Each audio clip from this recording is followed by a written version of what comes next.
Greeting. Assalamualaikum warahmatullahi wabarakatuh.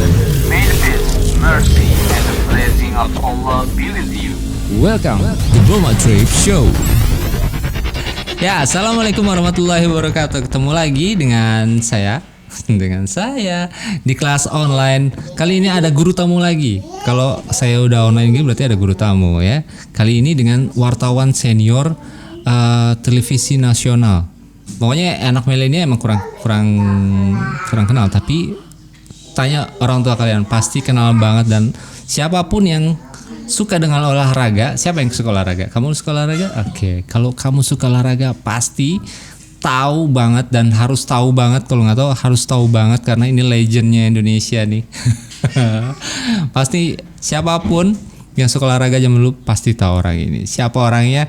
Kita lihat. Let's go. Bismillahirrahmanirrahim. Ya. Assalamualaikum Pak Max. Waalaikumsalam warahmatullahi wabarakatuh. Sehat ya Pak ya? Sehat, alhamdulillah sehat ya. Selamat berpuasa juga. Ya, puasa kita lagi puasa nih sekarang. Kita lagi ada di kelas online. Iya. Alhamdulillah nih Pak Mas Ya, mau jadi. Kira-kira. Alhamdulillah mau jadi guru tamu kita saat ini untuk guru online ya. Nah, kalau di anak-anak milenial ini biasanya nggak terlalu kenal dengan nama Max Sopakua, termasuk saya sih Pak ya. Tapi kalau di zamannya dulu sekitar tahun 70 atau 80 ya Pak ya. Nah, setiap yang 90-an 2000. Oh, 90 2000 lah. 90-an. Nah, 90 2000 malah. Gitu ya. Nah, pasti kenal orang semua yang suka dengan olahraga pasti kenal dengan nama Max Sopakua. Nah, jadi anak-anak milenial ini kurang kenal Pak. Termasuk saya juga kurang. Iya betul. Saya lupa ingat gitu. Ya. Saya masih kecil. Tapi yang jelas Pak Max Sopakua ini. Dimaklumi. Tapi karena dulu hanya ada satu televisi kebanggaan Republik Indonesia ya Pak ya. Dua, RCTI juga udah ada. RCTI udah ada RCTI. Tapi Pak Max ini ada di TVRI dulu ya. Pak Max pernah di Piala Dunia ya Pak ya, sama Olimpiade. Iya, saya mulai di Piala Dunia Meksiko tahun Piala 90. Tahun 90. Terus 94 Piala Dunia di Amerika. Ya. 94. Terus berikutnya Piala Dunia tahun 98 di Paris. 98 di Paris. Di Paris ya. Dan yang terakhir itu sebelumnya Italia ya. Saya terakhir Piala Dunia itu di Paris tahun 98. 98 masih liputan Pak Max. Reportas jadi reporter itu dari tahun berapa Pak? Saya tuh 26 tahun bekerja sebagai broadcaster. 26 tahun sebagai broadcaster. Mengikuti berbagai pendidikan baik dalam maupun luar negeri. Kemudian saya dipercaya dalam siaran olahraga yang dari luar negeri, di Piala Dunia, Olimpiade, SEA. Ada gangguan koneksi. Yang lain seperti Wimbledon, kemudian All England dan lain-lain gitu. Kebetulan pada waktu itu memang tidak terlalu banyak reporter yang masuk ke luar negeri gitu dengan berbagai permasalahan yang mengikat. Nah, karena kita adalah televisi dan saya reporter televisi yang mewakili pemerintah. TVRI, Televisi Republik Indonesia, sehingga kita punya akses ke berbagai negara dan itu lancar-lancar saja gitu. Ya. Enak justru ya untuk kayak gitu tuh lancar ya untuk akses segala macam. Nah kan nggak mungkin dulu persaingan justru nggak banyak ya Pak ya. Tapi ya apakah ada persaingannya justru? Persaingannya kayak gimana tuh Pak? Persaingannya gimana tuh kok dulu tuh sebenarnya lebih sulit atau lebih gampang dibandingkan dengan anak sekarang untuk bisa menjadi reporter? Kita sebenarnya ada juga saingan, udah muncul RCTI, kemudian SCTV, Ya. dan kita tidak terlalu mengambil itu sebagai sebuah persoalan pertentangan ataupun persaingan, karena masing-masing punya audiens yang sudah atau penonton yang sudah ada sendiri-sendiri. Jadi ya saya berpikir selama ada televisi lain, persaingan itu wajar, dan itu juga memicu kita untuk bekerja lebih baik, bekerja lebih sempurna dan menjaga-jaga jangan sampai ya orang lain lebih dari kita gitu ya. Ya. Tetap ya, kompetisinya tetap tinggi ya. Nah, masalah pendidikan Pak Max dulu mungkin saya juga kurang tahu ya kayak gimana ya. Tapi yang jelas sekarang secara yang saya pahamin, pendidikan sekarang pasti akan lebih banyak ya, kampus-kampus lebih banyak. Kayak di SMK aja sekarang di SMK aja udah ada broadcaster gitu. Mereka udah belajar bagaimana televisi, bagaimana menjadi anchor, bagaimana menjadi reporter, mereka udah mulai belajar. Nah, kalau dulu tuh Pak Max ini gimana cari dapat ilmu ilmu broadcastingnya itu gimana tuh Pak Max? Saya memulai pendidikan itu seperti biasa teman-teman yang lain. Sebenarnya bukan broadcasting ataupun komunikasi. Yang pertama saya malah fakultas hukum. Yang pertama yaitu di Tarumanegara gitu. Tarumanegara. Belakangannya baru saya pindah ke Unpad untuk mengambil komunikasi, fakultas komunikasi gitu. Ya. Tapi di hukumnya setelah selesai dari Unpad. Yang hukumnya itu selesai ya Pak ya? Pendidikan hukumnya selesai? Nggak selesai. Tidak selesai, saya pindah. Karena memang basic saya itu komunikasi sebenarnya. Lebih jadi cinta kebetulan ada saudara yang ya menawarkan sebaiknya diambil di Unpad, dan memang ya saya bertekad ya karena memang basic dan sesuai ya.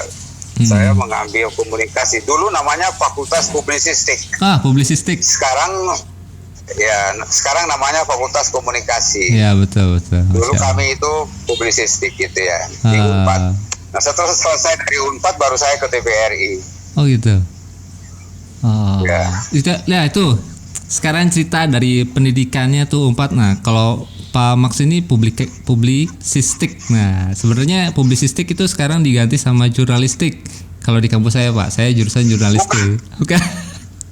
Ya, diganti sama Fakultas Komunikasi. Fakultas Komunikasi. Fakultas gue juga komunikasi. Karena di dalam Fakultas Komunikasi itu ada jurnalistik, ada komunikasi publik yang lain seperti misalnya yang ada hubungannya dengan hal-hal yang eksak gitu ya. Ya, ada komunikasi pertanian, ada komunikasi perindustrian, pertambangan dan lain-lain sebagainya gitu. Jadi komunikasi ini lebar, luas sekali gitu ya.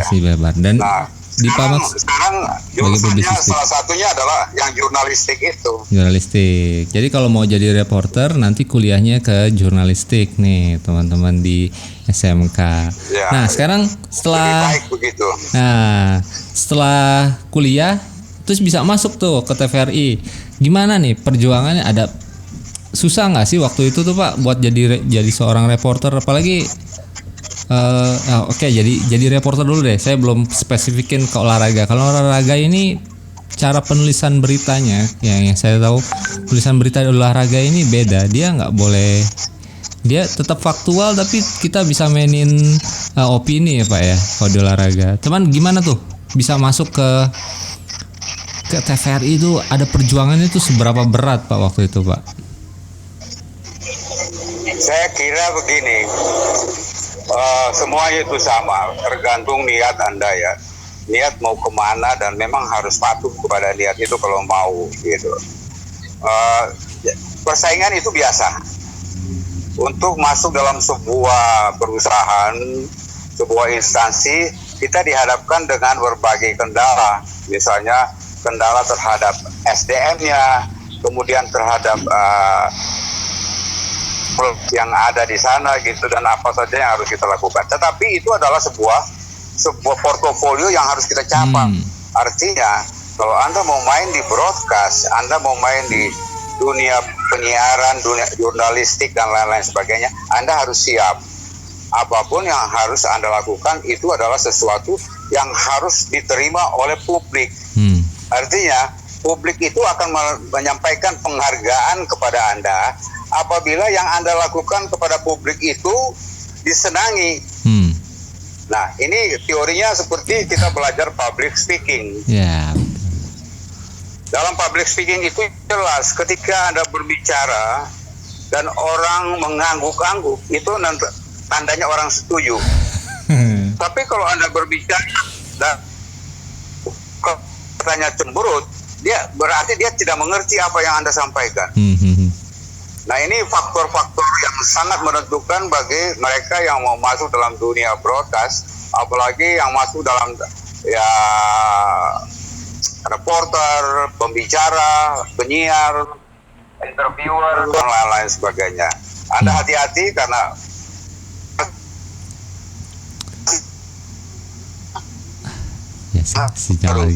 penerimaan di telinga orang di rumah. Nah, itu yang namanya voice ability. Voice Kemampuan ability. menyampaikan suara. Voice ability namanya itu. Kemampuan dalam menyampaikan berita. Ya, apa Kemampuan dalam cara penyampaian. biasa atau dalam hal ini voice ability itu adalah kemampuan Anda menyampaikan sesuatu, apakah itu berita, apakah itu intermezzo, apakah itu human interest.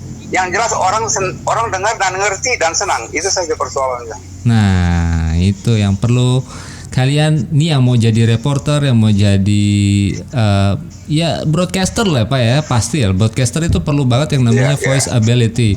Bagaimana kita menyampaikan itu bisa diterima yang jelas ya, bisa ya pertama ya kita menyampaikan sesuatu yang kita harapkan pasti untuk kita orang bisa pahami.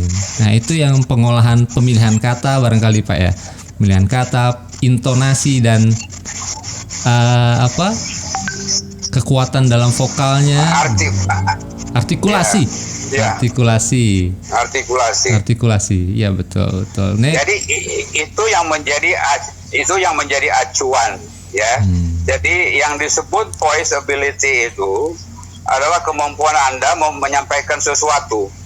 Orang dengar dan orang harus mengerti. Jangan sampai Anda menyampaikan sesuatu tapi orang tidak mengerti. Nah, ketika itu Anda lakukan, Anda harus tahu sendiri dan bunyi suara dari Anda itu Anda tahu suara saya seperti apa, belepotan atau tidak. Itu persoalannya. Betul. Ada kalanya kita belepotan tapi kita anggap kita jangan lancar. Iya, betul. Berarti perlu ini persoalan yang banyak saya dengar, saya nonton TV, saya nonton banyak sekali yang bicara belepotan tapi kok dia terus aja gitu, nggak no excuse gitu ya. No excuse. Iya. Makanya perlu ada pendamping ya, perlu senior ini Mbak. Kepekaan pendengarannya ini akan penting banget. Ini suara kurang ini nggak jelas. Suara saya gimana Pak? Jelas gak Pak? Untuk punya voice ability nggak saya suaranya? Ya. Anda jelas suaranya. Kemudian ada orang ya teori-teori Anda kalau suaranya kalau mau dites dulu gitu. Suaranya tuh mikrofonis atau tidak? Coba cek dulu tuh. Suaranya mikrofonis atau tidak? Suara mikrofonik tuh. Karena gini, ketika kita berbicara tanpa mikrofon dan berbicara dengan mikrofon itu kan selalu ada di amplified gitu kan ya, suara kita diperbesar. Ketika suara Anda diperbesar itu kelihatan semuanya tuh seperti apa saja yang tidak pernah kita tahu itu keluar karena dia di amplified ya. Betul. Nah, ini yang tidak dimengerti oleh kawan-kawan bahwa ketika Anda berbicara di mikrofon tanpa teriak pun sudah jelas kenapa harus teriak-teriak gitu. Iya, betul. Nah, ini harus diajarkan kepada adik-adik yang mau masuk dalam dunia broadcast. Karena begini bagi saya, ada perbedaan antara posisi jurnalis yang menulis dan yang berbicara. Anda menjadi penulis berita lain dengan Anda menjadi penyampai berita. Ini lain gitu ya. Ketika Anda menulis aja dan saya membaca di rumah di koran itu, kalau saya nggak mengerti saya ulang. Maksudnya apa sih ya? Maksudnya apa? Bisa diulang Itu. lagi, dibaca Ya, lagi, dibaca ulang. Kalau ya. Tapi kalau Anda mau berbicara sebagai seorang interviewer atau broadcaster atau news writer dan lain-lain sebagainya, sekali Anda keluarkan suara itu tidak bisa diulang. Betul. Nah, sehingga dalam dunia broadcast, media elektronik, baik televisi maupun radio, itu berlaku no excuse. No excuse. No excuse. Nggak ada maaf ketika. No. Kenapa? Betul. Ketika Anda berbicara, orang dengar, wah kacau ini anak nih gitu ya. Anda nggak bisa ulang. Terus disampaikan, tadi kamu bicara kacau. Besoknya dia bilang mohon maaf, nggak bisa lagi, yang dengarnya nggak ada. Ya kan? Udah langsung. Tapi kalau Anda langsung menulis, ya. Kita bisa baca ulang ya Pak ya. Mungkin ada yang ya, Anda bisa ralat lagi besok di terbitan berikutnya. Itu perbedaan antara jurnalistik yang bersifatnya menulis dan jurnalistik yang sifatnya monitoring, yaitu broadcast, penyampai berita dan lain-lain sebagainya gitu. Itu yang penting bagi mereka yang mau berkecimpung dalam dunia broadcast, apalagi interviewer, reporter, penyiar berita dan lain-lain sebagainya gitu. Penting banget tuh pengolahan kata ya, artikulasi, pemilihan kata. Nah itu. Jadi mungkin nggak sih Pak, ada orang yang menyampaikan mungkin yang disampaikan itu benar gitu, cuman karena pemilihan katanya salah, orang nanggapnya salah, langsung udah blacklist gitu. Iya tepat, itu benar, itu betul teorinya itu.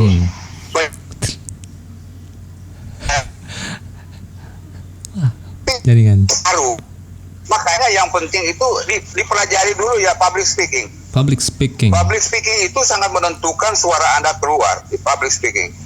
Ketika coba nanti kita latihan anak-anak yang coba latihan, sebutkan huruf R, L. Dua huruf itu bertabrakan kalau di cepat-cepat. R dan L. RL. Kalimat kata yang ada R dan kata yang ada L itu selalu bertabrakan. Tapi kalau vokalnya A, I, U, E, O itu juga harus lancar. Kami dulu diajarkan, saya masih ingat saya punya guru dulu dari Jerman itu Profesor Digel dan Mr. Kokum. Itu every morning, setiap pagi itu diharuskan belajar vokal. Teriak-teriak aja A, I, U, E, O. A, I, U, E, O. A, I, U, E, O. Itu untuk memperlancar suara. Itu masuk dalam kategori how to be a good speaker. How to be good speaker. How to be a good announcer. How to be a good announcer. A, I, U, E, O. Ada kalanya bunyi tulisannya A tapi bunyinya O. Karena kita nggak bisa buka mulut. Iya benar. A. Ya. A, I, U, E, O. E juga begitu. Jadi ya teorinya sih tidak terlalu sulit sih, hari-hari kok. Cuma kalau mau dilakukan terus menerus, saya pikir bisa. Itu namanya perlu pelatihan ya. Punya niat. Belum punya lagi niat rasa untuk nervous. Menjadi seorang broadcaster. Rasa nervous juga bisa mengkeluhkan lidah. Powernya juga ada tuh pas ngomong kalau malu. Kalau Anda belajar public speaking, akan diajarkan bagaimana mengeluarkan suara. Ada cara mengeluarkan suara. Yang pertama adalah dari perut, dan ada kalanya dari tenggorokan saja gitu. Ya, suara perut itu lebih bass, lebih besar, lebih power. Betul. Big power. Kalau dari itu namanya stomach voice. Stomach voice. Ya. Neck voice itu hanya kita bicara biasa aja, halo. Tapi kalau dari perut saya akan halo. Tapi kalau dari sini saja, dari sini halo. Dan itu bisa jadi jelas atau tidak jelas. Ada teorinya itu. Jadi sebenarnya tidak sulit, cuma mau dipraktekkan oke. Setiap hari Praktekkan. jadi. Setiap hari. Kenapa? Itu niat. Ya. How to be a good broadcast itu how to be a good announcer, how to be a good news writer itu ada teori-teorinya itu. Saya dicari tuh. Karena kalau kalian lihat nanti saya kasih lihat cuplikannya Pak Max. Saya nemu dapat videonya Pak di YouTube. Ada Pak Max lagi tapi sayangnya di studio. Saya pengen yang dapat ada di lapangan sebetulnya. Karena banyak kan reporter sekarang Pak, kalau dia di lapangan lagi dalam keadaan rame, dalam riuh, dia akan berteriak juga, dia terbawa sama suasana. Padahal dia udah tahu ada mix di situ, ada si kameramen yang selalu kontrol suaranya dia. Yang kayak gitu tuh Pak. Tapi di Pak Max ini suaranya stabil. Nanti kita lihat di videonya nih. Kebetulan saudara-saudara kita malam ini kami didampingi oleh Bung Roni, yang mungkin kalau sebelum pertandingan ini berlangsung, mungkin Bung Roni bisa memberikan sedikit peta kekuatan antara kedua kesebelasan ini, gimana kira-kira Bung Roni? Sebenarnya pertandingan ini saya kira bakal rame. Nah, mungkin Anda bisa menjelaskan kira-kira mereka mempergunakan pola apa antara kedua kesebelasan tersebut? Terima kasih Bung Max. Saya kira kalau kita melihat selama 45 menit di layar televisi, dua tim memakai cara atau pola yang sama, di mana kita lihat mereka memakai 3 penyerang, 3 gelandang, dan 4 pemain pertahanan. Nah, saya kira beberapa saat lagi pertandingan akan dimulai Bung Roni ya, untuk babak kedua. Saudara-saudara, kita hentikan pembicaraan kita mengenai penilaian dan pengamatan rekan Roni Patinasrani sebagai salah satu pengamat sepak bola di tanah air, juga sebagai pelatih terhadap kedua kesebelasan yang tengah bertanding. Dan kami ajak Anda kembali untuk ke Stadion de Lomain Strasbourg, Prancis, untuk mengikuti pertandingan babak kedua kesebelasan Ajax Amsterdam melawan kesebelasan Mechelen, Belgia.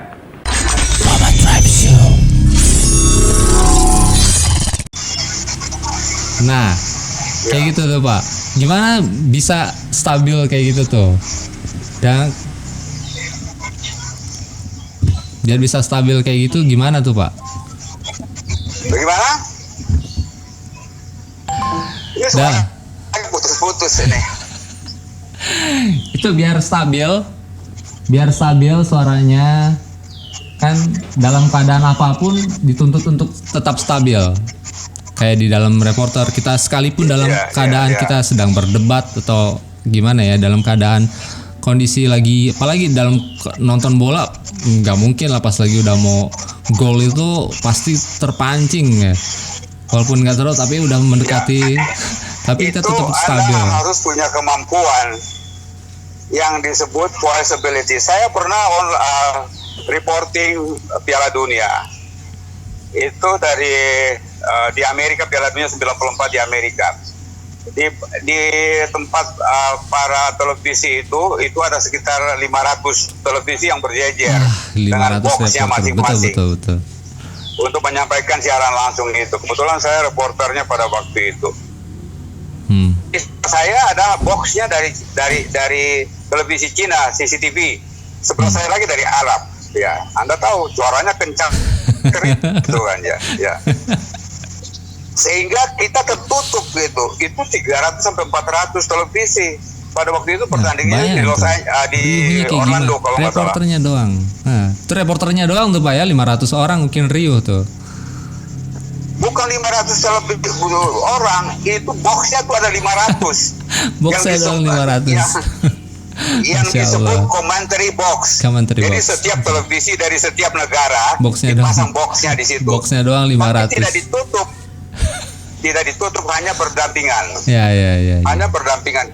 Jadi suara reporter yang satu ini di sebelah saya yang bahasa Cina masuk juga ke tempat saya. Dari bahasa Arab juga masuk juga ke tempat saya.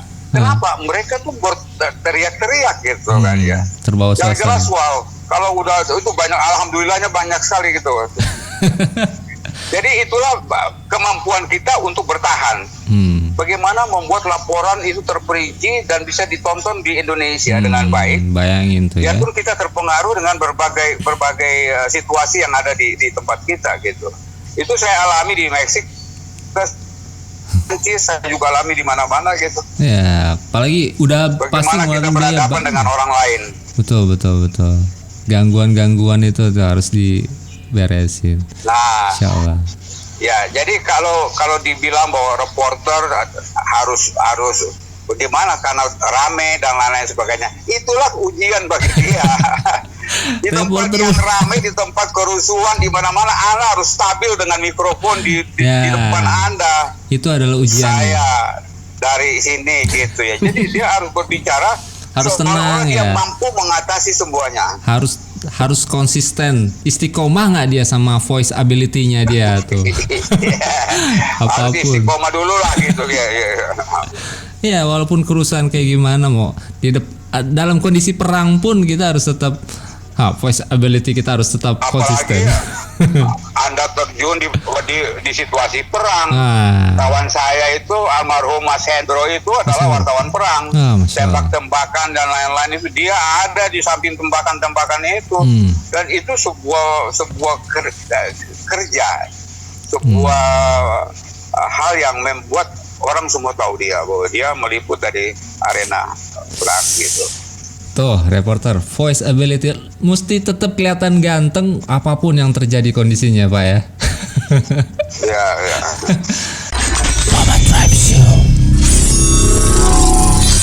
Pak, nih saya mau tanya nih, Pak Max ini udah terimage banget sama yang namanya wartawan olahraga, reporter olahraga. Tapi emang bener, apa emang Pak Max ini udah dari awal itu emang mempersiapkan diri untuk sebagai seorang broadcaster olahraga, atau emang ada perputaran atau di produsernya kayaknya apa gimana, atau Pak Max awalnya pengennya di wartawan perang aja deh kayaknya. Apa gimana nih Pak? Enggak, saya sebenarnya kalau di TVRI pada waktu itu tahun 80-an itu kita sifatnya umum. Jadi saya juga meliputi istana pada waktu itu zaman Pak Harto. Saya kalau ke luar negeri juga dengan rombongan Pak Harto juga ikut gitu. Wartawan kepresidenan. Kemudian ada juga masalah olahraga, masalah dan lain-lain. Kita membagi tugas aja.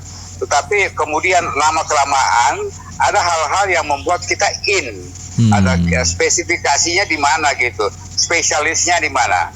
Saya memilih spesialisnya ke olahraga saja gitu. Kenapa? Olahraga memungkinkan saya untuk beradaptasi dengan orang-orang yang lain. Gitu. Misalnya dengan atlet-atlet dunia, atlet-atlet Asia, atlet-atlet yang lain. Dan saya bisa bertukar pikiran dengan teman-teman dari televisi di Asia, ABU, Asia Pacific Broadcasting Union. Kita sama-sama ngumpul, kita saling memberikan pendapat, pengalaman dan lain-lain sebagainya, sehingga menjadi pelajaran untuk saling belajar gitu. Misalnya kita mau meliput ke Perancis atau kemana-mana, ada kawan kita sekarang di televisi Perancis, sehingga dapat bantuan dari dia dan lain-lain. Begitu juga misalnya ke New Zealand, ke Australia dan lain-lain sebagainya. Itu hal-hal yang menyangkut kerja kita untuk beradaptasi satu dengan yang lain gitu. Jadi jangan buru-buru ngambil satu spesialis. Saya mau spesialis di bagian politik ya, jangan buru-buru juga ya Pak ya. Kita rasain dulu aja semua, apalagi yang masih muda. Karena bagaimanapun juga kita harus belajar terhadap situasi. Orang olahraga tidak tertutup kemungkinan dia masuk di dalam politik. Kenapa? Politik itu ada nilai-nilainya ataupun jalur-jalurnya hampir sama. Kenapa? Itu hanya bagian dari hidup kok gitu ya. Dalam olahraga juga ada politik. Dalam olahraga ada politik. Saya setelah dari olahraga, dari televisi selama 26 tahun saya masuk politik, Partai Demokrat. Partai Demokrat. Tahu nggak? Banyaknya. Anak milenial juga banyak yang belum tahu, Pak. Kalau Pak Max ini politisi. Anggota DPR 2 periode. DPR 2 periode 10 tahun berarti Pak ya. Iya, pokoknya 2004 sampai 2014 10 tahun. 10 tahun. Itu ya mewakili saya dari sama era Pak SBY ya. Kabupaten Bogor gitu. Kabupaten Bogor. Sama Presiden SBY Pak ya. Iya. Ya, Presiden SBY. Nah, gitu. jadi dan saya wakil ketua umum Partai Demokrat gitu kan. Wakil Ketua Umum Partai Demokrat. Nah, ya, Umumnya. dan sekarang sebagai majelis tinggi di Partai Demokrat. Masih aktif di Partai Demokrat, majelis tingginya. Udah. Iya, Kalau yang receh-receh nggak dipegang. Mesti yang tinggi-tinggi. Insya Allah. Banyak seru Saya banget. dulu juga ajar, ya, terus saya berhenti di interstudi juga pada waktu itu. Saya sempat 1 tahun mengajar Terstudi di Jakarta. reporter dan dan beberapa lembaga yang dibuat secara swasta, misalnya untuk mendidik orang menjadi reporter, presenter, kemudian pembawa berita dan lain-lain, itu juga di Jalan Wijaya. Saya masih disuka mengisi di situ, cuma sekarang malas juga gitu kan, lagi PSBB ya, malas saya gitu. Tapi tetap bisa berbagi nih sekarang nih, dengan cara online bisa berbagi. Masya Allah, manfaat banget ilmunya. Kita obrol-obrol kita nih mantap banget. Kalau Anda ingin supaya lebih baik dunia penyiaran kita dengan SDM-nya, berbagilah pengalaman sehingga mereka bisa ikuti, mereka tinggalkan pengalaman-pengalaman ataupun hal-hal yang sebenarnya tidak sejalan dengan alur broadcast gitu. Broadcast ini persaingannya luar biasa. Saya mohon maaf, saya ada kalanya kurang berminat untuk menonton televisi di kita. Saya banyakkan menonton Al Jazeera ataupun CNN internasional gitu tuh, ya. lagi-lagi internasional. Kualitasnya ya. Ya, karena kita pelajari tidak lagi kualitas. melihat sebuah performance yang bisa mengajarkan. Kenapa? Itu punya 3 aspek, 3 tujuan dan 3 tugas. Pertama, tugasnya adalah yang kedua adalah tugasnya untuk edukasi pendidikan, dan tugas yang ketiga adalah informasi. Yang pertama tadi apa, Pak? Tugas. Informasi, edukasi, entertainment, hiburan. informasi, edukasi, hiburan. Ya. Penting banget itu. Itu Betul. tugas dari sebuah stasiun televisi. Dia harus punya unit kerja yang bisa juga memberikan waktu untuk pendidikan bagi orang-orang di sana, pendengarnya. Jangan semua dijadiin duit. Susah juga. Tuh. Nanti kalian tuh. Itu bagaimana? Sehingga saya 26 tahun saya 26 tahun sebagai orang televisi, cukup lama saya. Jadi saya tahu ya sedikit-sedikitnya gitu ya. Saya terakhir ini baru tanggal berapa yang lalu malam, saya Trans TV hampir juga saya nggak datang, dan saya kritik di situ orang-orangnya gitu. Tuh, kita belajarnya dari yang luar justru Pak ya. Pak maksudnya lebih recommended untuk kalian belajar sama TV-TV luar ya, terutama untuk bahasa ya Pak ya, terutama untuk Pak Max ini untuk di internasional tuh dia bahasa. Pak Max punya bisa menguasai berapa bahasa Pak? Ya, saya kalau bahasa Indonesia, bahasa Sunda, gitu. Bahasa Inggris biasalah harus. Kalau bahasa Inggris itu wajib lah gitu ya. Ya cukup itu aja. Vokabular kita, atau kita punya banyak teman bertanya gitu ya. Contohnya misalnya gini ya, Anda diberikan sebuah naskah untuk baca berita, kebetulan di sana ada nama orang Amerika Latin, ada kalanya Anda baca ikut teori bahasa Inggris atau Indonesia. Tugasnya Anda pada itu salah. Kenapa tidak bertanya? Nah, disitulah cepat-cepat saya bertanya kepada produser saya, tolong ditanyakan ini sebutannya apa. Kalau misalnya ditulis Jose Feliciano, saya bacanya apa? Jose. Kan kalau kita nggak tahu, kita baca Jose kan. Padahal Jose Feliciano, ya kan ya. Iya. Nah, itu hal-hal yang memang harus kita rajin bertanya. Dan jangan malu-malu kalau bertanya, itu biasa bertanya itu. Wah, tuh jangan malu bertanya sesat di jalan tuh kan. Ingat ya. Jadi perlu yang namanya recheck sebelum kita interview pun. Saya sebelumnya tadi ngobrol dulu sama Pak Max. Pak Max, gimana nih kita mau ngobrolin tentang belajar broadcast dasarnya aja dulu. Saya ngobrol-ngobrol gitu. Walaupun saya ngaku tadi sama Pak Max, saya nggak terlalu ingat dulu Pak Max itu di TVRI kayak gimana, karena saya masih terlalu kecil waktu itu, masih muda lah kayak gitu. Jadi perlu ditanya, ada recheck dulu sama narasumber ya Pak ya, kayak gitu. Kayaknya nih kita nggak cukup kalau kita cuman ngobrol-ngobrol lewat online begini. Insya Allah nanti kalau kondisinya sudah membaik ya, Pak Max mungkin bisa ngasih workshop di SMK Negeri 1 Ciamas ya Pak Max ya. Boleh, karena ini di Ciamas ya. Di Ciamas Pak, deket kita Pak. Saya di Kepatihan. Di Kepatihan. Panaragan. Kita masih satu Bogor, tapi sebenarnya banyak orang-orang di Bogor yang berkompeten. Salah satunya ini ya Pak Max ini. Sayang banget Pak Max ini ilmunya kalau nggak kita kuras habis-habisan ini di broadcasting. Insya Allah boleh nanti ya Pak ya datang ke SMK 1 Ciamas ya Pak Max ya. Oke. Ini ada asisten, ini produser.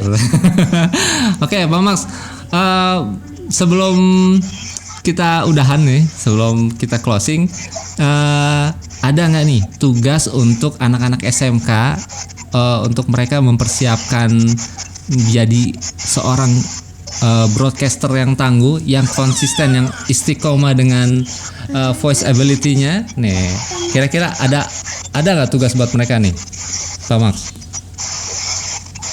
Ya gini ya, tidak melihat orangnya dan saya tidak pernah dengar orangnya, dan klasifikasi orangnya juga saya nggak tahu begitu ya.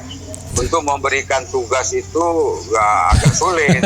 Yang jelas bahwa dia harus bisa, coba tugas dia baca koran,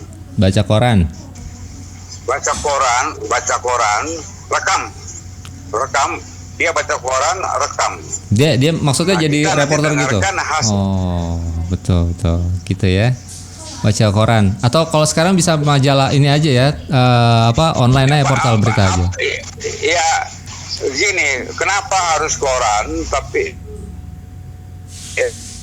kalau koran itu bahasanya tertib. Kalau you baca online bahasanya hancur. Tetap koran harus tertib. You baca berita di online apalagi you baca berita yang kopas itu bahasanya hancur. Nah, tuh ya. Atau majalah. Coba cari majalah, misalnya majalah apa gitu ya.